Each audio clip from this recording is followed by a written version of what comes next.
Welcome to the 2024 Green Party Annual National Meeting and Presidential Nominating Convention. Uh, we are about to begin a press conference featuring Green candidates running for the U.S. House and U.S. Senate. And a few words before we begin hearing from the candidates. The convention where the nomination takes place begins tomorrow, Saturday, August 17th at noon. We have one press conference coming up after this one. It begins at 1 p.m. today, and that will feature Greens who hold elected office, Green office holders. All our press conferences are being recorded. They'll be posted on the Green Party's YouTube channel, which is called Green Party Videos. The convention on Saturday begins at noon, as I said, and it will be broadcast in English on the Green Party's YouTube channel and also our Facebook page, which is facebook.com/GreenPartyUS. And immediately following the nomination, approximately 5 p.m., there will be a press conference here on this channel, and that will be for the presidential and vice presidential nominees. So we look forward to everybody showing up for that as well. For more information about the convention, you want to go to gp.org/2024_ANM. And you can also check our website, gp.org, for updates and links. And finally, we invite you to visit our Twitter page at Green Party US. And now we'll begin the press conference. And let's begin with Beau Fort, who is running for the U.S. House in New Jersey, and I believe that's District 5. That is correct, sir. Hello, everybody. My name is Beau Forte. I am the Green Party candidate for New Jersey's 5th District. Apologies that I am on the road. There is a story to that I will get into briefly. Reason I am running, well, first and foremost, I'm running against one of the most dangerous politicians, in my opinion, in the country. His name is Josh Gottheimer, not only in the pockets of AIPAC, but also hostile to universal health care, hostile to free speech, hostile to anything that's good and decent in this country. He needs to be stopped. The big reason, two reasons that I'm in this. One was universal health care. My father, I was his medical proxy for many years. He fell very ill, had a freak infection, put him into renal failure. So, as his medical proxy and his power of attorney, I had a front row seat to how horrific our healthcare system is. In the beginning, when Josh first got elected into Congress, which was in 2016, he began his term in 17. I was well into the issues with my father. So I started writing letters to him, especially knowing that he was in the pockets of the health insurance lobby. These were very cordial letters in the beginning, asking for assistance, what I can do, so on and so forth. I never got a response. As the years went on, obviously, but the emails got a little more mean, if you will, but certainly never beyond the line of criminal or threatening. I did send him a very mean email, regarding something he did. It's a whole story if you want to know about it. But again, the email was not threatening in any way. And the only response I ever got to years of emails asking for help with healthcare was a call from the Capitol Police and a letter in the mail that he was suing me for harassment. Long story short, that went on for a year. He had the whole North Jersey Democratic Party help him with this. The prosecutor was a mayor from, our district, and I beat it pro se, didn't even get an attorney. It was dismissed with prejudice. So between him stifling free speech and my father's medical situation that I had a front row seat to, I felt it was very necessary to, try to get this guy out of office. He has no business being as a public servant, because he's not a public servant. He's serving himself and a few very wealthy people that he is in the pockets of. So that's my story. And thank you very much for this opportunity to speak. Thank you, Bo. Let's now hear from Michael Dublin, who's running for the U.S. House in North Carolina, District 2. Yes, thank you very much, Scott. Yes, my name is Michael Dublin, and I'm running for the U.S. House of Representatives for North Carolina, Congressional District 2. I'm a father, grandfather, husband, middle school teacher, educator, and I decided to run for office because, like many people, I got tired of the um, Teflon Don politicians with the Hollywood smiles and the plastic promises. And I'm someone who has always kind of answered the call. A few decades ago, there was um, this idea that we need more male teachers, and specifically more Black male teachers to help with marginalized people in the school system. And it was not my plan to become a teacher. But when I saw the need and thinking about my own children, when I got the opportunity to go back to college, I changed my major to education. And so I've been in that field for almost 25 years now. And so I'm answering the call again because the people need hope. I was one of those individuals who have been politically active all of my life since youth. My grandmother was very involved. My family was involved, and being African American from the South, most of us were with the Democratic Party.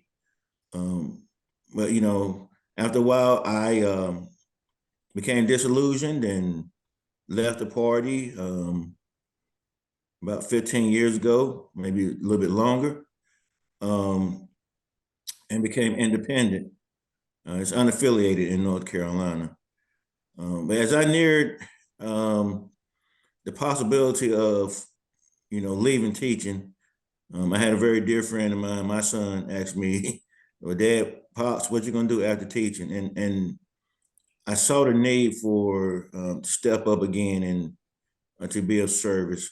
Because I've often told my students, get involved in politics, run for office. You can be the next senator or representative or governor.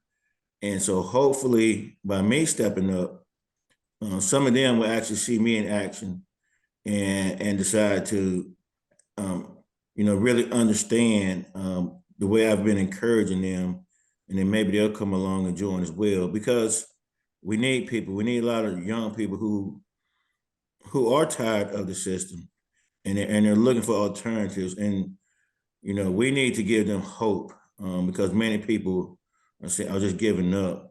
And I will admit, I was one of those individuals who went through a phase where I just wanted to give up, go hide in the cave.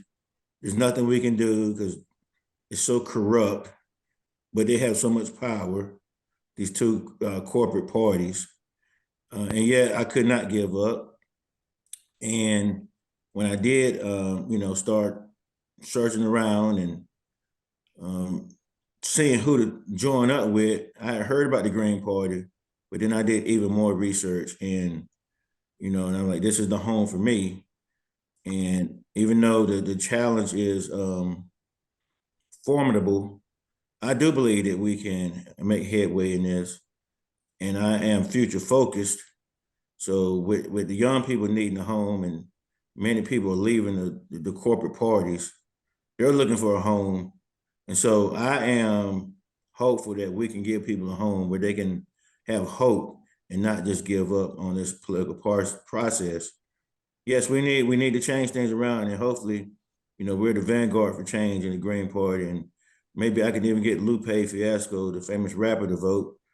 And so this is my calling. I've always thought people need health care. From the time when I was young and found out that, there are millions of people in our country that don't have it. I've always been confused by that, and I still am. Yet I'm still willing to step in and continue to stand for that. Thank you. Thank you, Michael. And now we'll hear from Justin Filip, who's running for the U.S. House in Oregon, Congressional District 4. Yeah, thanks, Scott. I'm Justin Filip. As Scott just said, I'm running for the House in District 4 here in Oregon, where Val Hoyle, a Democrat, is currently the incumbent and receives money from AIPAC. So, I'm proud to say that I'm a recommended candidate of the grassroots organization Track AIPAC that sort of tracks all the donations that politicians across the country receive, and sort of like, just yet again, the influence of big money in our government, which I think is sort of at the root of a lot of our problems. But yeah, Val is very symbolic of, a lot of the Democrats that a lot of us are running against, or Republicans for that matter. She'll express sympathy for the Palestinians. And I'll take one step back and just say, like, my campaign is, I decided to run after the campus protests at the University of Oregon. And, we're trying to apply pressure to stop all the killing that's going on over there in Palestine, Gaza. So, longtime Green, I've been involved with the Green Party for a while. 26-year-old Justin voted for Ralph Nader back in 2000. So I've been a big fan of the platform for a long time. And in the wake of 2016, 2020, I decided to get more involved in the party. I figured, I'm not going to just be someone to talk about it on social media. I need to be about it. So I need to get out there and do something, because if I don't do it, who's going to, kind of thing. The Green Party is made up of people like myself that just feel like we need to get out there and make a difference in the world. So that's what we're trying to do. So I'd already been involved with the Green Party when the campus organizing started happening. And a lot of us faculty and staff, just sort of rallied to support the students, protect the students. It was right after UCLA had their encampment violently broken up by police and rubber bullets and all that. And we sure didn't want that happening to the students here at U of O. So anyway, fast forward to, let's get into Val Hoyle's record on Palestine, and it's not great. I think if you go to the Track AIPAC website, they have a nice little spreadsheet that they put together that sort of tracks all the, not just the money they receive, but the votes that they've made. And they've got them color coded red and green, based on if it's considered a good vote or a bad vote. And Val's row is just littered with red cells. So she's just not been good on this. And so this campaign is just another way to apply pressure to hopefully stop what's going on over in Gaza. But obviously that's not the only issue. Eugene, where I live in the district, is per capita, last I checked, we have more homeless folks in Eugene per capita than anywhere else in the United States. So while this is an issue that's big all across the country, it's an especially big issue here in our district. And Val's done virtually nothing to support these people either. We've seen increased criminalization of homelessness in the wake of the Grants Pass decision with SCOTUS. And so not only are we looking out for Palestinians, but we're looking out for our unhoused people here. I mean, this is sort of a campaign built on morality, quite frankly. So these are two of the biggest pressing issues of our time, both at home and abroad. So yeah, Val's never met an arms package she's not willing to fund. But if you talk about the United Nations relief folks on the ground helping Palestinians, she had no problem voting to defund them. So her priorities are not great. The Democrats will tell you that they're here to save democracy, but the presidential nominee that they have never received a single primary vote. In fact, she had to drop out of the race in 2020 because she was so unpopular due to lack of voter support. So anyway, as we've seen, the Democrats are trying to sue us in various places, where Michael is in North Carolina, the Matthew Ho campaign in 2020. We've got Nevada. We just won that court case, thankfully. I think I just saw in the news now in Wisconsin, they're trying to sue us off of the ballots. So this is a pretty regular thing that the Democrats try to do. I don't know why they think they're entitled to Green voters' votes, but they seem to think that they are. So anyway, it's just a kind of a farce that they think that they're here to save democracy. So I just wanted to point that out. Anyway, yeah, I just want to real quick end with why I'm a Green. So I'm a Green because they have a long track record of being on the right side of history.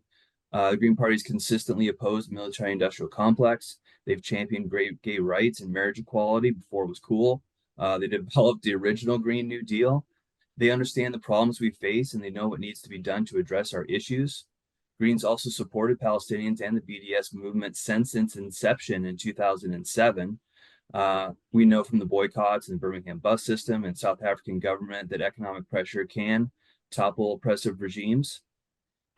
It's also why I try to exert financial pressure on the University of Oregon to divest from any investments that they might have that support the oppressive government of Israel. And rather than take our concerns regarding the ethics of the university's investments seriously, they moved to terminate me from my position. Without any self-awareness whatsoever, they'll read land acknowledgements before every meeting, but fail to act when there's a land grab and genocide happening in real time. I was willing to stand up for what I believe in, and it cost me my job. Val Hoyle has no political courage. Emails, phone calls, sit-ins at her office have done nothing to sway here, but perhaps someone coming to take her job will move her toward the right side of history. I'm hoping. But anyway, thank you all for having me and putting this on. Appreciate it. Thank you, Justin. We will begin Q&A in a moment, but first I would like each of the candidates to tell us your website address, your campaign website address. Justin, let's begin with you. Sure. Mine is www.justin4congress, so Justin for Congress, but with the number 4, and it's .org. Okay. justinforcongress.org. Thank you. Michael? Yes, it is Dublin for Congress, the number 4, .org. Okay. And Bo? Mine is Bo, BEAU, 4 spelled out FOR, Congress NJ for New Jersey. So Bo4CongressNJ.com. Okay. And now we'll open up the floor for questions. Are there any questions for our candidates? Either for all of them or any specific candidate? I have a question. Regarding issues, we've already heard about healthcare and, of course, the crisis, the extermination of civilians in Gaza and U.S. militarism. What other important issues are you addressing, and in particular, what issues are you addressing that for which you would provide ways to make life better for your constituents? I would like to jump in on that if I could. Go ahead, Bo. So one of the main pillars of this campaign for Forte for Congress is going to be expansion of Congress. And I think that this would solve a lot of problems in this country. For example, in 1920, the United States had a population of approximately 106 million people, and those people were represented by 435 members of Congress. Today, the United States has approximately 330 million citizens, and those citizens, again, are represented by 435 members of Congress. If we expanded to the level that we were doing up until 1920, so many problems you would see solved. For one thing, it would be very difficult for the two parties to gerrymander districts because the districts would shrink down so small. It would be very difficult for them to figure out what would be better for each party. Also, it would make lobbyists and very wealthy donors much less impactful because they would have to buy an awful lot more votes to really impact legislation. Couldn't just buy 200 congressmen anymore. Now you'd have to buy about 600. It would also restore faith in our democracy, as it would make it much harder for representatives to hide from their constituents. For example, in my constituency, Josh Gottheimer has not had a single town hall meeting where there's questions aren't screened, where he's in public, where it goes on as long as it needs to.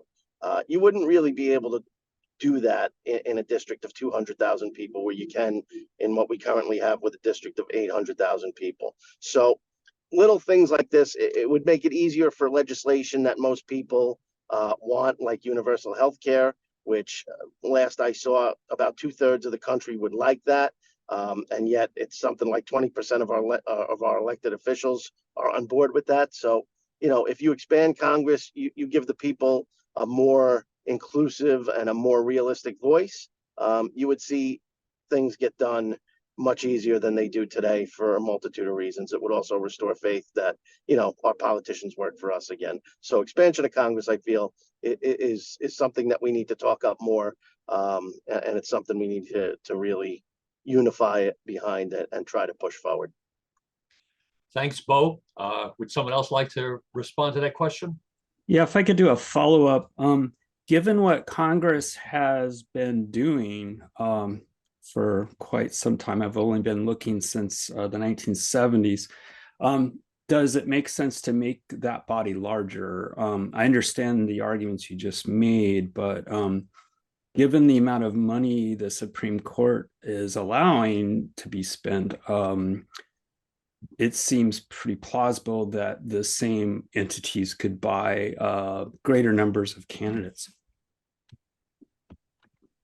I would argue that it would make it more difficult also because now you're not dealing with a voter pool of 800,000.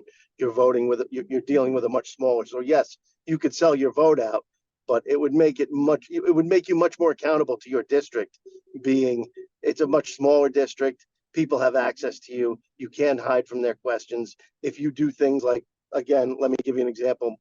My opponent does, where it seems like he trades stocks in a very shady way. He's mainly funded by AIPAC and PACs. He gets over 99% of his political funding from PACs and wealthy people outside of our district. So yeah, I hear what you're saying, but at the same time, if you make them more accountable, if you shrink the districts, it's going to make it a lot harder for these politicians to get away with doing things like that, in my opinion. Okay. Did either of the other candidates want to respond to that question? Yeah, I could jump in. Yeah. Yeah, it's an interesting idea that Bo has. As far as elections go, I think one of the big issues, we can talk about the housing thing some more, but also I think we really need public financing of our elections. That would be the one big thing I would push forward with, something that would level the playing field, hopefully. Too often only, this is a rich person's game. Right after this, I'm off to work. Bo's trying to squeeze it in while he's running errands. Michael, fortunately, has had a great teaching career behind him and he's able to do this in retirement. But, running for office is sort of a rich man's game. It's difficult for the everyday person to fit this into all the other life responsibilities that they've got. So public financing would go a long way, I think, toward helping that. In terms of the issues, the housing issue and the foreign policy issue are not completely inseparable. There's a study that was done recently that I read that said that of our discretionary spending, 62% of our discretionary spending is spent on militarism and war. So that leaves less than $2 out of every $5 we spend. So if we spend $5, less than $2 is left over to invest in people, schools, healthcare, housing, all these things that we need here at home to take care of one another. So these things are inextricably linked.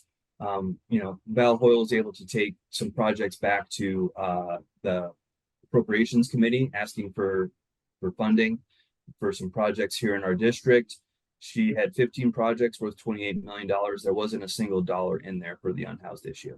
So, this is, the priorities are sort of out of whack here. But yeah, I think those are a couple of big issues that I'd like to focus on. Thanks, Justin. Any more responses to this particular question? Yes, I'll respond. And first of all, let me clarify, Justin, I'm a working man still. I have not retired. I had to take off work today. Oh, see? Well, there you go. So yes, it is Sorry. difficult. You work and work, and then you come home and work on these issues, and your wife may look at you, or your spouse kind of cross out like, well, are you going to work all the time?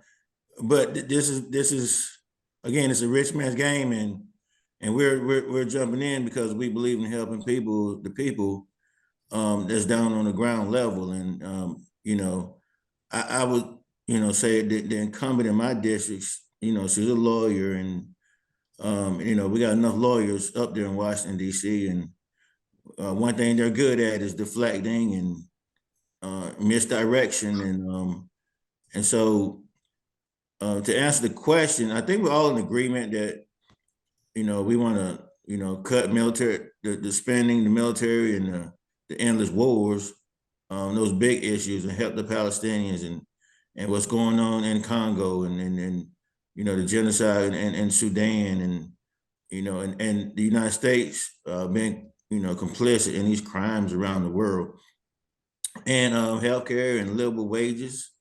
We all want to work towards that. I mean, I always say there's no minimum people, so I don't just agree with increasing a minimum wage. But I think the question was about locally.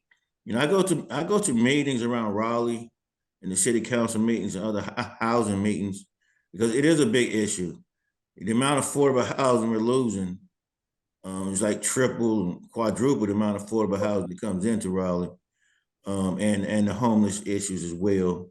And so that's something I would like to work also on a federal level, is to work on the city and the county level to get contractors hired to actually work for the city or the county in this district, and therefore they're not driven purely by profit, because it's hard to get the contractors to build around Raleigh and Garner and Zebulon to build affordable housing because they're only concerned about profit. And so that's one way I would, try to help with the affordable housing and the homeless issues around Raleigh and Garner and Zebulon and Knightdale. Thank you, Michael. John has been waiting for a few minutes to ask a question. Go ahead, John. Hey, thanks. This is for all three of the candidates. You all have very powerful personal stories. Bo, you talked about your personal experience with the healthcare system with your father, and you ask for help and they send the Capitol Police after you. Michael saw the need for male role models, answered the call, changed the whole course of his life, his career. Justin, you exercised your free speech rights and they took your job away at the University of Oregon. Michael also mentioned many people have given up on the political process, and there are young people who are tired of the system looking for alternatives. Is attracting young voters in this cycle an explicit goal for the Green Party? And how are you going to connect with young voters? Thank you.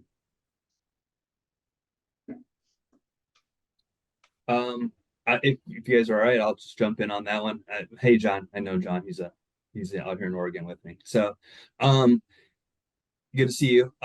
Yeah. So, I mean, as you know, I've been involved with the encampment. I'll say when I tried to get involved in organizing with the Green Party, if we're gonna like take a quick step back, things were kind of quiet around here. So when we're trying to get folks involved and get some enthusiasm going again, one of the things that our chapter tried to do was just to get out there and do the work, be good allies, help the community and sort of walk the walk. And we're hoping that if we did that, folks would see us doing those things and get interested and want to get involved. I feel very strongly that we need to get out there and be activists in the community to sort of build some credibility. So that was sort of the approach we took when I was helping with the student encampment at the University of Oregon and their protests. I wasn't like pushing the Green Party very hard because that wasn't really the focus. The focus was the students. The focus was Palestinians. And I wanted the focus to be on that. But I also wanted them to know that I was a Green. So, but yeah, it's a challenge. I said, hey, we'd love to get a student chapter going. We'd love to get a chapter going on the campuses. It only takes, get 5 of your friends together, start a chapter. And that's, quite frankly, I'll be honest, it's hard to come by.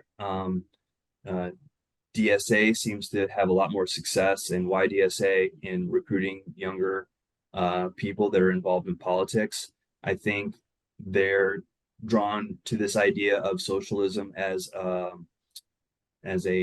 alternative to our current capitalistic system that often exploits people and the environment. And DSA and YDSA have been a little bit more explicit in speaking to that. So, and I think it just from my observations, that seems to resonate with the young people a little bit more. So it's not that we're not trying to get young people involved. We are. It's just difficult, and part of it might be tied to our messaging. They seem to be gravitating toward more socialist groups. Not that we're not socialist. I think a lot of our pillars are sort of, if we were to break it down, I think they're not really attainable without injecting some degree of socialism into the system and overturning some of the exploitation of the capitalist system. But we just haven't been really strong on that messaging, I don't think. Would someone else like to answer the question? Yeah, I'll jump in. You bet, I would say. I mean, any progressive candidate, any progressive policy is always going to get the majority of the young vote. It's the young people who push progressive ideas and push adults to the left, if you will. So yeah, absolutely. I find them to be a big key. We're going to do a blitz in September on all the local universities here in my district, and there's a bunch here in North Jersey. But if we can't resonate with the young voter here in the Green Party, then we have problems, because that really has to be our base. That has to be our future. And this campaign is going to do everything it can to get out in front of them, whether it be through social media, show up on the college campuses, show up at the protests, show that we're supporting them. And hopefully, we get that in return on November 5th. Thank you, Bo. Yes. May I talk on this issue? Yes. Sure. We definitely are driven to include young people. As I said, being a teacher has also helped me focus on young people as well, as has been my focus for decades. So as a party, we're involved in other events around on college campuses. And so we reach quite a few people that way. And so we've been on, NC State's campuses and other universities in this area. With some of the universities, they won't let us on until a certain window opens for political discourse. Because we're a political party, and some of them are afraid of losing us status, and so. But we also we're involved with other events, and we've been involved before. October 7th with ecological issues. Now some of those events are more corporate, and I would say this. Some of the people in the party say, "Well, should we be involved in that?" And then there's others saying, "Yes, this is an opportunity. Let's not miss these opportunities, because there may be it may be more corporate than we feel like it should be, but we definitely have to take advantage of these opportunities to reach these young people, because the older people, it's more difficult to get them. I talk to older people as well. It's like it's so difficult to get them off of the Democratic plantation or the Republican plantation. They voted a certain way for 40 or 50 years. And then here we come as the Green Party, and they're like, oh, no, just. And I've had these conversations with older people. And I had some older people just tell me, well, the Green Party didn't have any power, so there's no need for me even considering that. But yet the younger people are more willing to learn and to change, and, to vote according to their conscience, not follow the lie that voting for independent politics and politicians like Green Party is a waste of their vote. Thank you, Michael, and we hope that all your former students turn out to vote for you. Yes, And maybe campaign for you too. and canvas. Yes. Canvas, yes. David, you have a question. Yeah, I just had a follow up on something that Michael said regarding losing. They're afraid of losing status because of I guess being seen interacting with a political party. Could you just clarify that? Oh, I guess on campus, doing on campus. Yes, yeah. Yeah. Some of these events, they're nonpartisan. So some places, some of these schools are reluctant to allow its own. Oftentimes they have a certain period, like when it gets close to voting, when they do get out to vote and things like that, where they will allow, when they have candidate forums, then it's an educational activity and they will allow us on campus. Thank you, Michael. Can we take another question? Does anybody else have a question for one of the candidates or all of the candidates? David? I'm hearing from some of the Oregon candidates. I'm adjacent to someone running for city council in Portland. This is a unique climate for fundraising this cycle. I hear in part because a lot of voters are just disgusted at this point, and then also in where we are, there's restructuring of the local government, so there are just more seats available. So there's like 1 million people running. So are you finding fundraising? I don't know if this is your first time running, all of you, or are you finding it uniquely difficult to fundraise? What might help you with that?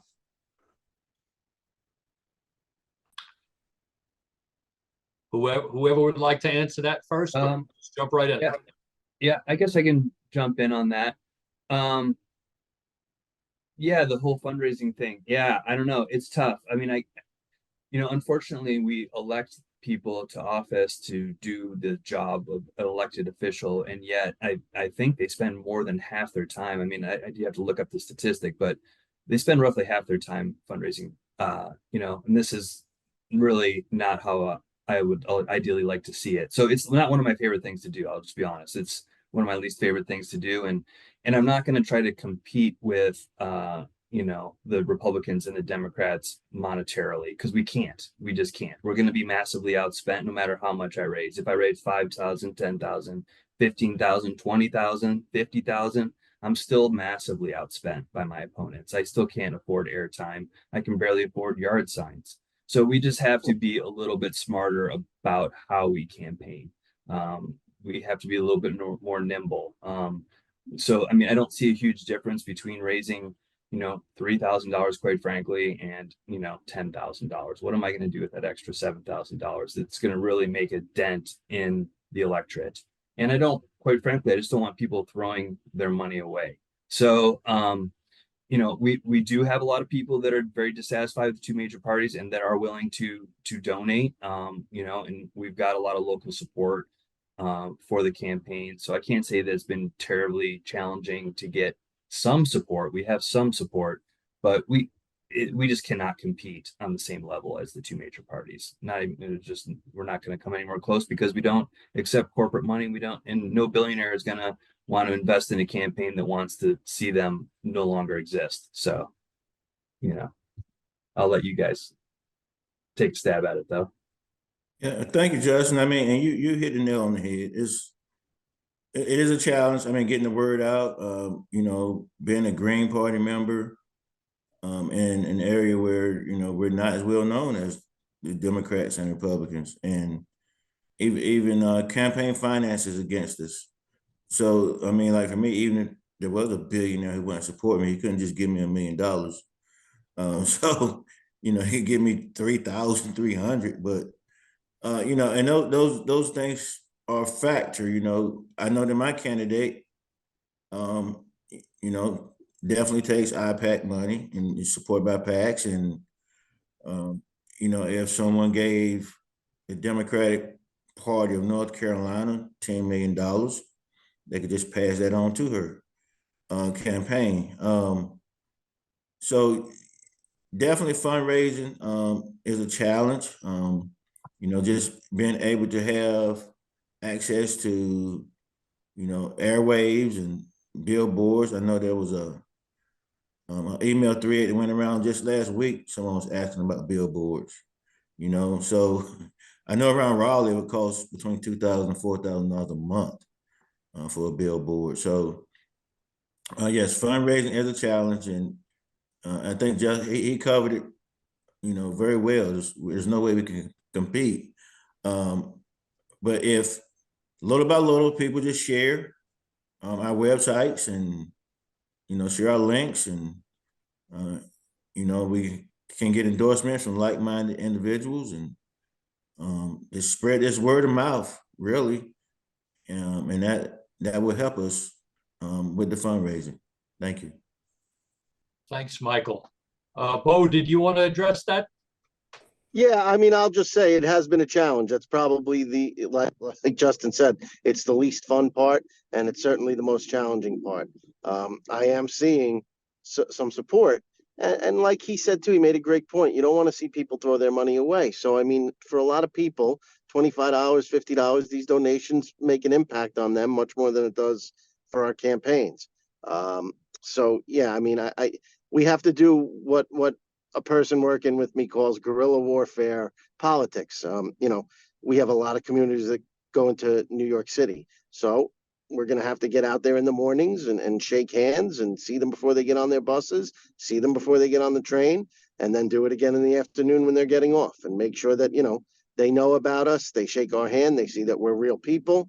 We're in this for them. And, hopefully with that, some funds get raised at the same time. But I think the Green Party is always going to find that the biggest challenge we have is fundraising. And just to piggyback what Justin said, I hear that it's a lot more than half the time congressional representatives are fundraising. It's something like 65%.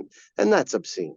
I mean, that's time that they should be working on, helping us coming up with ideas to help their citizens and their constituents. And, this is part of the problem. So it's going to be a challenge. We have to get out there. We have to get our word out the best we can. And eventually we will break through. And we have to help each other too on social media, on free platforms. I think that we need to be pumping each other up, even across the country, because you never know what eyes get on that. So we have to utilize what we have and what we can. Thanks, Bo. I see that John Q has another question.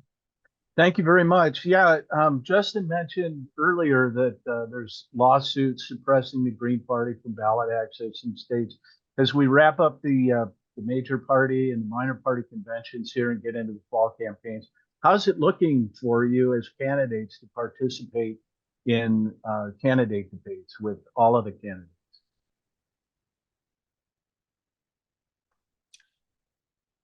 Who would like to address that? Michael? I didn't hear the question clearly. I'm sorry. Could you repeat it, please? Sure. Sorry about that. Just wondering, will you be able to participate in candidate debates with the other major party candidates? I am scheduled to do some forums. So they're not debates per se. Will I be able to use it as an opportunity? Well, I think I will. But yes, I'm scheduled to do a forum in September with the Republican, my Republican opponent, and in October with the incumbent, who is also I'm a Democrat. So yes. Somebody else? Yeah, we hope to, John. We've got some folks helping with the campaign that have brought this up, and they want to help me push petition, even if we need to put pressure on them to hold a forum, a debate, whatever. City Club here in Eugene. Although have to remind myself that the district is much more than just my town of Eugene. It's our 4th district is 17,000 some square miles. So, we have to find a way to connect with the people in Corvallis and other places too. But yeah, we definitely would love to get into a debate with these folks, with Val Hoyle and her Republican opponent, but I think they're going to ignore us as long as they can, quite frankly. There's not much incentive in it for them to engage us on a debate that they're probably going to lose in a lot of ways. So it's going to require us applying some pressure to get that. And it might be a case where we invite them to come to a debate and they don't show, and then the floor is mine. It might be one of those situations, but we're going to try. Bo, you want And to? I'll just jump. Yeah, from what I understand, Josh Gottheimer, the incumbent here, is not even interested in debating the Republican candidate. I came in knowing that it would be a long shot that he would debate me, especially after the history we have together.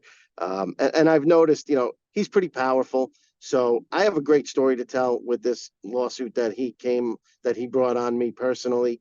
But the media's kind of shutting me out. So what we're trying to do is kind of backdoor it a little bit and see if the Republican candidate will have a debate with us, putting the feelers out to see how she feels about having a debate with someone left of center. But again, unless his hand is really forced, I would be shocked if the incumbent not only doesn't debate me, but doesn't debate the Republican as well. Now, can I clarify something? Sure. I'm thinking now, I have to remember to start thinking like a politician. So these forums that I've been invited to, they're not Green Party forums. And so I just wanted to say, in case someone's watching, I do plan to follow the rules that they lay down for these forums. Michael, I think the Democrats and Republicans call them forums because they don't really want to debate. They want to avoid debate as much as possible, especially when a Green candidate shows up. Yes. But I will follow the rules of the forum. Do we have any more questions for our candidates before we wrap up? Yeah, I have a question. Go ahead. On the following rules of the forum, there has been historical examples of Greens not doing that, and then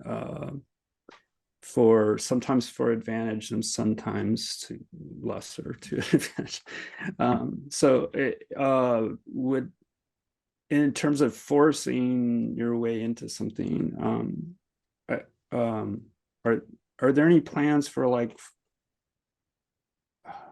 putting more leverage to create an event, since you likely aren't going to be invited to?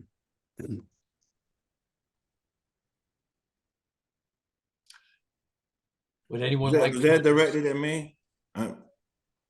Go ahead, Michael. No, I didn't understand if that was a follow-up question. Yeah, it was the notion of I think it was I'm trying to understand the term of agreeing to follow the terms of the forum. What could you expand on that just briefly? Well, I've been asked to attend these forums, candidate forums for Congressional District 2. And, like, it's not a Green Party event. It's an event from an organization who has invited the candidates. So being that it's their event, I just want to make sure they understand that I plan to, not, disrupt, but to follow the rules that they have laid down for their event.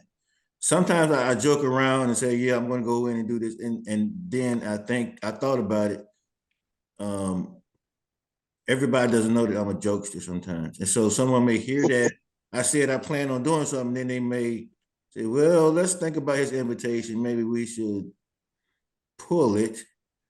And so I just want to reassure everyone that I will follow the rules of the forum. Okay. I think coming to the conclusion of this press conference. What I'd like to do is have each of the candidates say their names again, what they're running for, and tell us about your district. In other words, what are the major cities and towns in your district, so we know where you are where you are having an impact. Bo, do you want to begin? Sure. So again, my name is Bo Forte. I'm running for Congress in New Jersey's 5th District. It is the district that goes east-west across the state. As you know, New Jersey, very little state, but it runs all the way across the New York State border above us to the north, out to the Delaware River to Pennsylvania, and out to New York City to the east. So my district, the biggest towns in my district are probably Teaneck and Hackensack. There is no big city, even though we're right pushed up against New York City. It's a district of about 800,000 people. We have one of the wealthiest sections of the country in my district, which is Bergen County. And then as you get out west, it gets very rural, which is Sussex County, and a little piece of Passaic County, which is the town I live in, West Milford. Again, a reason for the expansion of Congress would be Sussex County, even though it's rural and red, they really are dominated by Bergen County's money because the two should not be in the same district. They don't have the same needs. So shrinking the districts would give Sussex County its own voice, for better or worse. But that's what democracy is. So, my district is unique because it's suburban and rural at the same time. It's wealthy and it's very working class at the same time. And, it's very North Jersey. It's an interesting district. I'm the only person running that's from this district, and I hope that makes a difference. Thanks, Bo. Michael? So I'm Michael Dublin. I'm running for the U.S. House of Representatives, North Carolina Congressional District 2, which includes Raleigh, the capital city, my hometown where I was born and raised. So I've watched it grow and change. I lived through the good, the bad, and the ugly. It also includes the town of Garner, and the school I teach at is in Garner. My wife and I live in Garner now. Part of Cary is, the eastern part of Cary is part of Congressional District 2, and also Knightdale and Zebulon are part of Congressional District 2. And in this area, Congressional District 2 has been gerrymandered to be, quote unquote, a Democratic safe district. There are 14 districts in North Carolina. The state legislature, which is in Raleigh, they gerrymandered the districts and they created what they considered 10 Republican safe districts, which means they created 4 Democratic safe districts, which is what District 2 fits in with a Democratic safe district. The incumbent is Deborah Ross. This district is home to obviously government, a lot of universities, NC State University, which I'm a graduate of, Shaw University, St. Augustine University, and others, Peace College, Peace University, Meredith University. So it's a lot of universities in this area. Standard of living is pretty high. And at the same time, we still have issues with homelessness and getting affordable housing. Thanks, Michael. And Justin? Yeah, Justin Phillip, Congressional District 4 in Oregon. Oregon is not a very densely populated state, so land-wise, we're very large. It's about, like I said earlier, about 17,000 some square miles. Along the coast, it runs from the California border all the way up north just past Lincoln City. So it includes a lot of coastal towns like Florence, Brookings, Gold Beach, a lot of small coastal fishing towns. Timber's big in our district. Wildfires are an issue. We've got a new season now, it's wildfire season. As you move east from the coast, it starts to take on that weird sort of congressional district jagged shape.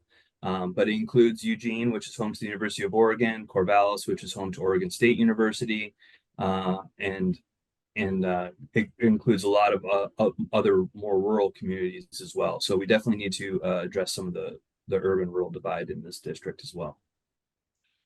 Thank you, Justin. A fourth congressional candidate has joined us, Kimon Freeman in Washington, D.C.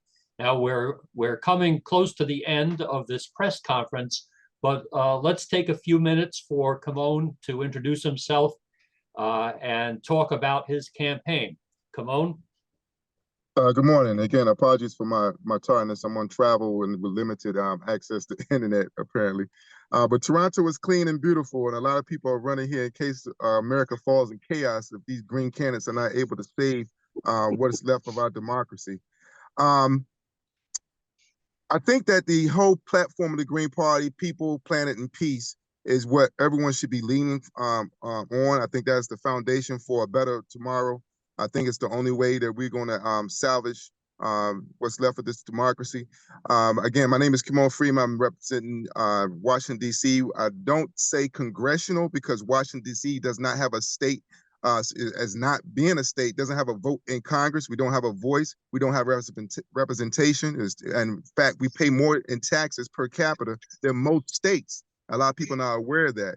We have the same status as Puerto Rico, as Guam, and other non-voting delegates around the world, but yet we're the nation's capital, and we want to still call this a democracy. The fact is that since Joe Biden has stepped down and passed the baton, the likelihood of me unseating our 87-year-old, 34-year Democratic incumbent has become even more likely. And I think that we still, even though we're starting to see this hoopla around the VP Harris, I still think that we are going to see the largest third-party voter turnout in the history of America. And I hope we can say that with our chest, because we are living in exciting times. I know what the Chinese proverb it says really is a curse, but living in exciting times, I think, is where we are right now. And a lot of people are familiar with Martin Luther King's last speech, but not as familiar with his next to his last speech, which was delivered in Washington, D.C., March 31st, 1968. It was entitled, "Remaining Awake During a Great Revolution." He goes on to say in that speech that far too often people find themselves living in periods of great social change, but yet they fail to develop the new ideas, the new mental responses that the new situation demands. They end up sleeping through a revolution. I submit to you that's the quintessential definition of stay woke, which is why the right has turned that into a pejorative. And I think the Green Party, with their platform of people, planet, and peace, is the greatest opportunity to rise to the occasion and remain awake during a great revolution. I think we have an opportunity to turn this ship around. And I'm wearing the green today to show my solidarity with the Green Party. And I hope that all of us will do what's necessary to break the status quo, to challenge the conventional wisdom, and have no apologies about stepping outside this two-party political system and envisioning a better world for our children going forward.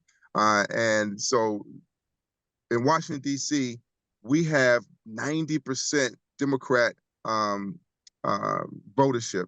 And the hardest part is not challenging the incumbent. The hardest part is getting people to think outside the box and vote outside their party. We have to educate them that they don't necessarily have to change their political affiliation to vote third party in a general election in November. I think these are talking points that we should harp on, and it would make perhaps our road a little easier in getting the type of changes that we want to see. And again, Kimon Freeman is running on the ticket of the DC Statehood Green Party, and the DC Statehood Green Party, originally the DC Statehood Party, has been fighting for DC statehood for many, many decades, basically since its founding in 1970. Kimon, can you tell us your website address? Yes, my website is freeman4congress.com. That's freeman4congress.com. And we have several big events. If people are outside the area, please feel free to donate to our campaign to help us finish across the finish line. And we have a very high chance of unseating a 34-year Democratic incumbent in the nation's capital. Help us do it and help us make sure that people, planet, and peace is not just a mantra for the Green Party, but a mantra for America. Thank you, Kimon. We'll now bring this press conference to a close. I'll remind everybody that it is being recorded. It will be placed online on the Green Party's YouTube channel, which is Green Party Videos. So check it out. It should be up there pretty soon. I think maybe by tomorrow, I hope. Our next press conference today begins at 1 p.m. and that is for Green office holders, Greens who currently hold public office. And we hope to see members of the news media join us for that as well. Again, this is the Green Party of the United States, gp.org. Look us up. Thank you, everybody. Have a good afternoon. And I should say 1 p.m. Eastern time, and the press conference tomorrow evening, 5 p.m., approximately 5 p.m. Eastern time, and that is for our presidential and vice presidential nominees. Thank you. Hey, good luck, you guys. Thank you. Take care. Blessings.